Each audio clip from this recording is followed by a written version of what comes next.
এটা কি আছে দেখো, 3x² - 10x plus m plus n সমান 0 সমীকরণের একটি বীজ অপর বীজের অনন্যক হলে m সমান কত হবে সেটাই আমাদের বের করতে হবে। অর্থাৎ m এর মানটা আমাদের কাছে জানতে চাইছে। ওকে, সমীকরণটা দেখো এখানে আমি লিখে নিয়েছি 3x² - 10x plus m plus 1 সমান 0।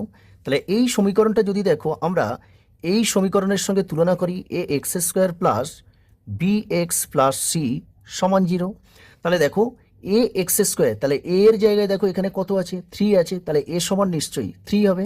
তাহলে আমরা মানটা বের করে নেব, a সমান হচ্ছে 3। তাহলে b সমান দেখো এখানে bx আছে, তাহলে এখানে b আছে, তাহলে বির জায়গায় দেখো এখানে কত -10 আছে, তাহলে b সমান সমান -10 হবে। আর সি সমান তাহলে কি হবে দেখো এখানে প্লাস সি আছে, আর এখানে সির জায়গায় দেখো m প্লাস 1 আছে, তাহলে সি সমান কত হবে m প্লাস 1 হবে। এবার দেখো সমীকরণের বীজদ্বয়, আমরা জানি এই সমীকরণের বীজদ্বয় কি হয়, একটা হয় আলফা আর একটা হয় বিটা। কিন্তু অঙ্কে কি বলেছে দেখো যে সমীকরণের একটি বীজ অপর বীজের অনন্যক। তাহলে অনন্যক মানে কি দেখো, মনে করো একটা বীজ যদি আলফা হয় তাহলে আরেকটা বীজ হবে এর অনন্যক, মানে 1/α হবে। ওকে, তাহলে বীজদ্বয়ের গুণফল সূত্রটা তোমরা নিশ্চয়ই জানো। তাহলে বীজদ্বয়ের গুণফলের সূত্রটা কি, তাহলে বীজদ্বয়ের গুণফল হয় c/a হয়। ওকে, এখানে দেখো যদি আমরা আলফা আর আলফা কেটে দিই তাহলে কি হচ্ছে, আলফা আলফা কেটে গেছে মানে 1 থাকবে।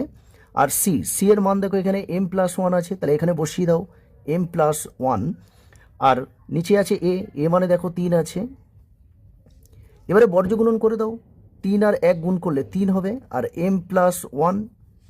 পরের লাইনে 3, এই প্লাস 1টা এদিকে নিয়ে চলে এসো, তাহলে -1 সমান m হবে। তাহলে অতএব এই m সমান কত হচ্ছে দেখো, 3 থেকে 1 বাদ দাও, তাহলে 2 হবে। তাহলে আমাদের অঙ্কে দেখো m সমান সমান শূন্যস্থান ছিল, তাহলে শূন্যস্থানে কত বসবে, এই 2 বসবে, তাহলে 2 হবে।